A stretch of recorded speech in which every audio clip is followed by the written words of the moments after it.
It is now with great joy that I want to welcome our Board of Directors panel with Carmen Fenol from Spain, Maria Helena Nazaré of Portugal, Ursula Nellis from Germany, Gülsün Sağlamer from Turkey, and Christina Eulenius from Sweden. Our panel will be chaired by Rolf Tarak, President, European University Association and former Rector of University of Luxembourg. Let us all give a big hand to hear the stories of these exceptional ladies.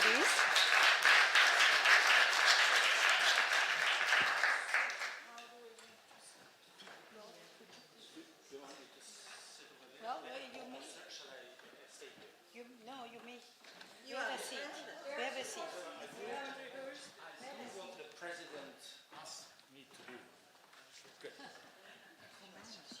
Commands me to do. So, dear President, authorities, ladies and gentlemen, it's a pleasure for me to be here, and I would like to thank the President for inviting me. I'm always very happy if I can join a group of people worried about women in academia. Let me start saying just a few words about the European University Association. It is an association which was started some 15 years ago, a result of a fusion of two existing associations, and we have had 5 presidents. Only one of them was a lady to my left. Now, if we look at the last 2 presidents, there we have 50-50, so that's not too bad. And as such as we believe that it is a recent experience which will mark the future, we hope that in the future that will be the standard. If you look at the board, the association has a board of 8 people. There have been 10 women in this board, and I think some of them are sitting around me, and that is more or less out of some 30 or 35 members of the board. So it is not yet where it should be, but it is. We can accept it. Let me put it that way. Anyhow, in the first board there was only 1 lady, you know, and that of course pushes down the statistics. So again, the present is better than the past. If you look at these 800 and odd universities which are members of the European University Association, European University Association is by far the largest association of universities in Europe. There is around 15 or a little bit more than 15% of the rectors of the universities are ladies. You might not be happy with that because the percentage of professors who are ladies is higher in Europe. It was mentioned around 20%, very likely. So, but the good thing is that the function, if you look at the evolution in time, it's going uphill, and it's going uphill very steep. So again, I could predict that in 5, 6, 7, 8 years, we are at least at the level of the percentage of the women professors at the European universities. We also have a Secretary General who is sitting over there, who is a lady. And this is the only thing I want to add now. If we want to really go beyond that, we need more full professors who are women. And I always, in the last couple of years, I have been making one proposal of doing this in a very objective and absolutely fair way. So I'm going to repeat it here. Some of you might have heard it, but then I'm sorry. But you know, I think it is worth at least that you listen to this way of doing it. Suppose you have a university where they want to appoint a vice president for research, and they have 2 candidates. One of them is a professor in biomedicine, and the other one is a professor in physics. And since it is research, they think, okay, you know, we have to look at how many citations they have. Now, they will almost always discover that the professor in biomedicine has many more citations as compared to the professor in physics. Now you can come to the conclusions that the professor in biomedicine are, brighter people than the physicists. Well, I mean, I myself being a physicist, of course, I can't agree with that, and certainly nobody agrees with that. So what is done today is a very simple thing. You divide the number of citations of the professor in biomedicine by the average number of citations of all the professors in biomedicine, and you compare that with the number of citations of the professor in physics divided by the average number of citations of the professor in physics. And everybody agrees that that's the correct, discipline-neutral way of doing it. Everybody. And that's what is being done today. Well, now you have a position, professor position, you have a male candidate, you have a female candidate, you look at the citations, so do exactly the same. Take the number of citations of the male candidate and divide it by the number of the average number of citations of the male candidates, and then you compare it to the number of citations of the female candidate, and you divide it by the average number of citations of the female candidates in that discipline. And that is a method which is, by definition, of course, fair, gender neutral, and of course it's what has to be done. You would take, if the female is in the upper 1%, well, she would be in a better position than the male, who might be only in the upper 10%, or vice versa, of course. So you see, this is a very simple thing. It can be done. The data are there, but it's not done. And at least you would have a method which is completely fair. Completely fair. The only way to say it is not fair is to say something which I'm not going to say. So I leave it to you. But that we are not going to accept. Anyhow, with this, I have been speaking too much, and so sorry for that. I told you that we are ladies. Yes, you did. Yes, okay. So we start now with the 5 members of the board who are sitting here with us, and we will have the president as the last speaker, and that means that, Carmen, you start. Hello, I'm a member of this association in representation of the vice rectors. Now, because I'm a former vice rector of my university, and believe me, it's hard to become a rector, but it's hard to be a vice rector, because very often you are under the orders of a male rector, and you are surrounded by male vice rectors, so it's all a boys' club. So it's not an easy life for a vice rector to do her job if you are a female, but on the other hand, it is very important for the women academic to have women vice rector as models, because it's much easier for most academic women to identify themselves with a vice rector than with a rector woman, which is not an so frequent figure. So because of this, EWORA thinks that addressing this community of vice rectors, present vice rectors and vice rectors to be among the academics is a very important endeavor. So a lot of our training and mentoring or communicating strategies would be addressed not only to women who may become rectors, but to women who may have a leadership position in universities below the level of rectors. Now, talking a little bit about specific things, I would tell you that in the Spanish legislation, I come from Spain, the Spanish legislation a few years ago stated that there should be a 40-60 gender balance in all university boards. And that made a difference, because there are many more women vice rectors now than before. Okay, I'm glad for that, but it's very sad to have to say that, however, most of the posts that were occupied by women as vice rector were less power positions than those occupied by men. Typically, teaching, vice rector for teaching and learning, vice rector for students are almost always women. Vice rector for academic staff or for research, not so often.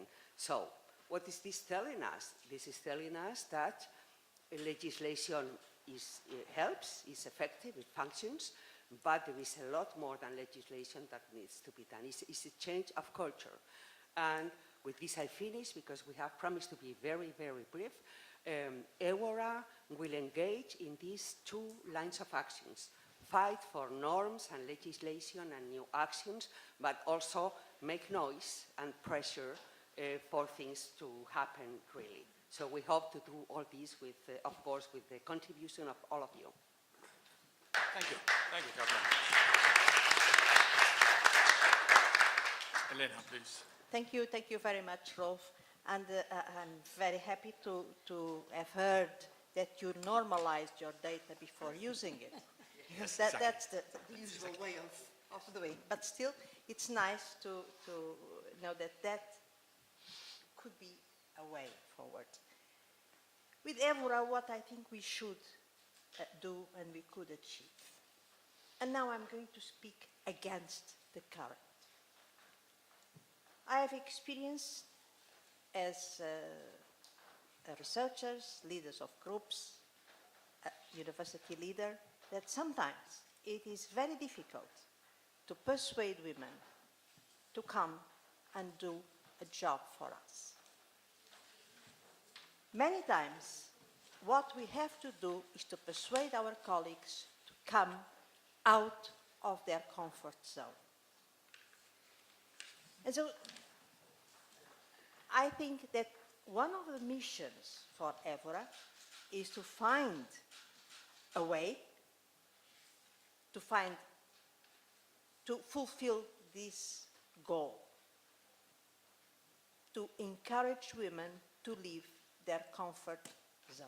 I'm not saying that there are not bias. I'm not saying that all that Carmen said is not true. It is true. All of this is true. All of what our ambassador said, it's true. But it's also true that women need encouragement to leave their comfort zone. About the list that Christine Lagarde carries on her pocket. I'm not Christine Lagarde, but I have decided to start to carry a list as well. It's recent because I'm already at a certain age. I'm being given posts in my country that only come with age. And some of these posts include having a commission, setting up a commission. And recently I was asked to set up a commission, so I managed to I look for women and for men. So it was easy. I found very easily 5 women and 3 men. On purpose, because I was chairing, so I counted my head twice. So I normalized it my way, so it's basically the same. So somebody asked me some sort of justification, say, well, in my area of work, it is not so common to have women. And I've asked, but have you looked for them? Have you Googled? Have you looked? Oh, well, I don't know. So the answer is carry your list. Because then you can say, well, there is A, B, C, and D. They can do the job. The question is to guarantee that A, B, C, and D will say yes if asked to. And inside UA, I agree with you, Rolf. We have done great, great progress. I still remember when I had to speak in Lithuania in a gender conference, sending an email to Leslie saying, Leslie, help, I need to know how many women do we have in our lists. And it was then 6%. So if now you have about 15, 15, yeah, a little bit so more. it's quite a good progress. Anyway, I'll pass on to the others. Thank you very much. Thank you very much, Elena. Also, When it comes to equal opportunities, then women and even feminist women always become fundamental and go back to the very roots instead of becoming radical. The roots are nursing babies, caring for small children, supporting them during primary school, and so on. And within academics, all these women, feminist women, take care of the young female students, give them every due support, try to convince them to write a doctoral thesis, offering programs then for the postdoc phase, mentoring programs to empower them to become first class, to apply for grants, application training programs, and so on. And sometimes there are some programs for young women professors, coaching and supervision programs to take action in order to become powerful within the collegium. I think that this is not enough. We should start with the the radical solution of the problem. The problem is the so-called glass ceiling. The glass ceiling is a metaphor for several components and several obstacles within the careers. But the problem is to break through it, to attack it, to destroy it, and to remove it. And I think that those women who managed to get through the glass ceiling, and women rectors in academia formed this group of women, they are responsible to reveal the secret, how to get through the glass ceiling to the younger generation. And they are responsible to offer programs in addition, how one can not only empower but direct the attention, draw the attention of advanced women to the option and opportunities of running or leading a university. There is no such study to prepare people to this kind of job. It's a job to run, so to say, a polycontextual, multi-level system, which is not really an easy thing. But there are techniques and instruments one can learn. And I'm very thankful that the former president of the German Rectors Association, Margret Wintermantel, started a program when I was newly elected, a program for newly elected rectors, male or female, trained by experienced rectors, national and international. And I remember that I was lucky to get offered one of the places in this kind of seminar. And I still recall some of the advice I got from international rectors, and which I followed during my now 10 years period of mandate. And they have been extremely valuable. And so my vision is that the commission, 3 commissioners responsible, will shape the calls for a program to apply for support that EWORA can offer this kind of empowerment, telling the advanced young or older academics how to break through the ceiling, giving them these techniques at hand, and training them on the job which they may have one day, starting with deans, vice rectors, and rectors. There is not such a program at the EU level, and I think we are urgently in need to have something like that. And with this, and probably a success story, I thank for your attention and hand over to Christina.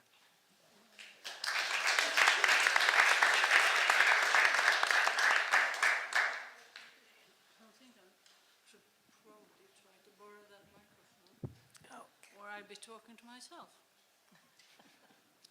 Well, thank you. So my name is Christina Orlenius, and coming from Sweden with a background as a rector of a university for 12 years, and also being the the president of the Swedish Rectors Association, and I have had the pleasure of being vice president in the EOA. So it's a kind of broad overview of the academic system, I think. And well, the Nordic countries are often referred to as having quite advanced, having been achieved quite good results when it comes to equality. And I think I would agree with that. But still, looking at Swedish universities, we have still just 20% women professors, which I think is extremely disappointing. And the government is now requiring universities that in the next 5 years, 50% of the newly recruited professors should be women. It will be interesting to see how universities cope with that. But I would contrast that with another number about the Swedish system, which is that for the last 10 years we've seen a development, and we've had for 10 years now 50% of the rectors being women. And how do you come about that if you think that there has to be professors filling the positions of rectors? We managed that, and I think to a very large degree based on a program that we started when I was the chair of the Rectors Conference. We called it IDAS. The inspiration came from the United States, and IDAS stands for Identify, Develop, Advance, and Support. And of course that meant, and the universities were asked to identify their prospective women who would be excellent leaders if they got the proper training and the support. It was also required from the universities to look at their procedures, to look at the procedures for recruitment, to look at procedures for promotion. And so I think it made an enormous difference. So many of these women going into the program then ended up as rectors. Now I think we see the first generation change. And I'm very skeptical about the possibilities of maintaining 50% women. And I think since it was a 5-year program, so what I'm trying to say is that you cannot just start and offer programs. I think it's absolutely necessary. But you also have to maintain it. You have to have various kinds of monitoring, following it up, what's happening, and how we maintain pressure. And I'm very skeptical about citations as a prognosis for being an excellent vice rector. I think it's bullshit, if I may say so. I think there's very different qualities that makes for a good vice rector or a good rector. And so being a professor is not, that's not enough. I think you have to show the leadership. And it's really the entire system that has to identify the women and promote them. And that's what I hope that EWORA will be able to come up with. So, thank you.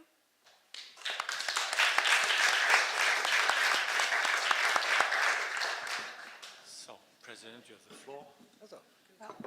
Okay. Okay.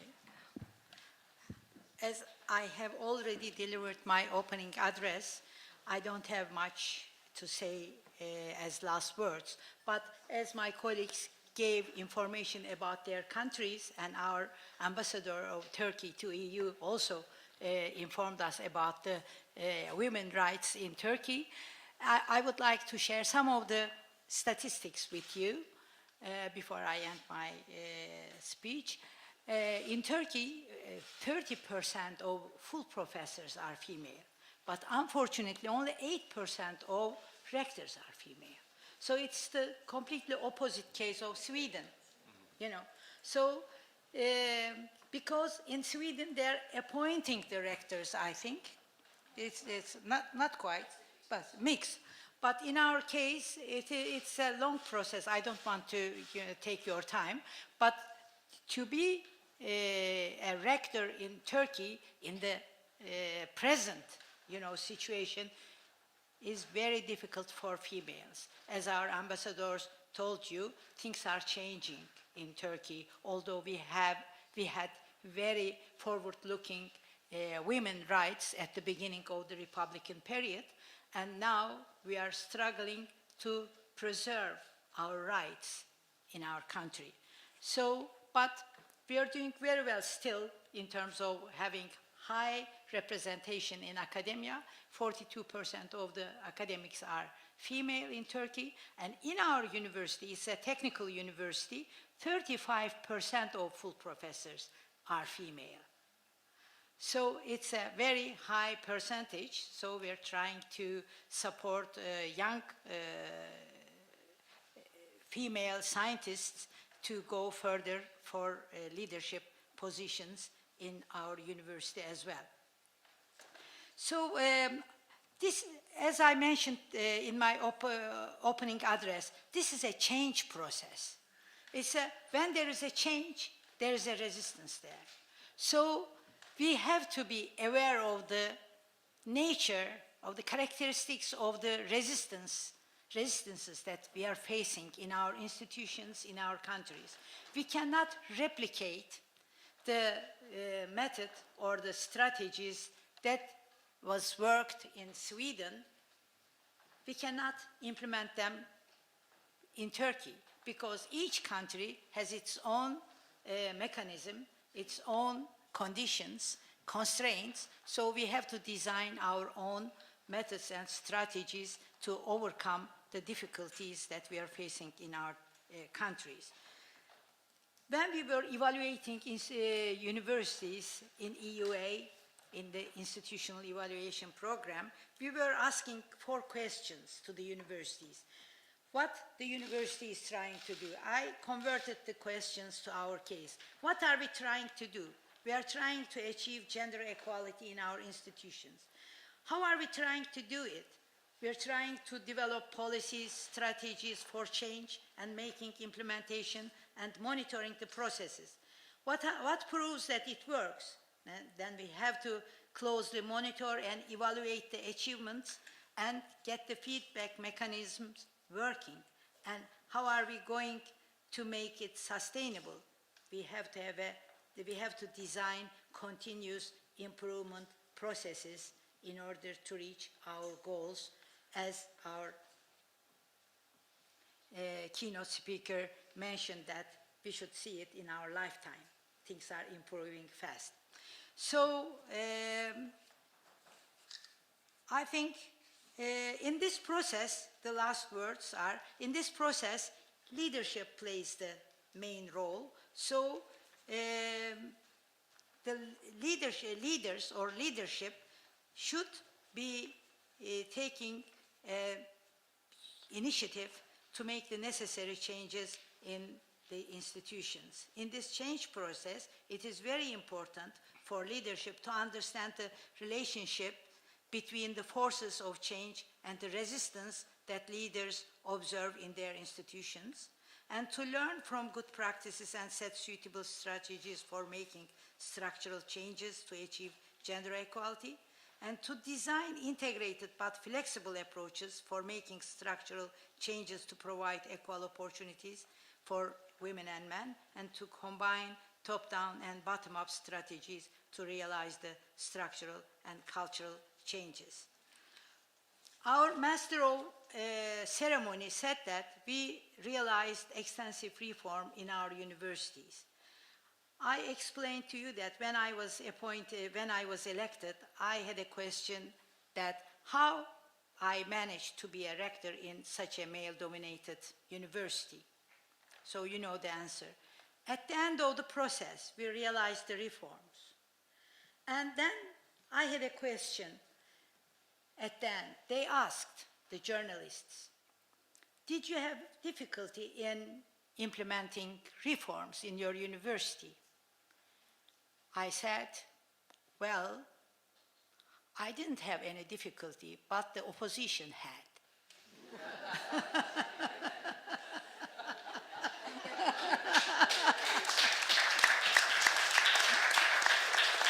Thank you very much. Okay, ladies and gentlemen, we have run out of time, so let us thank again the panel.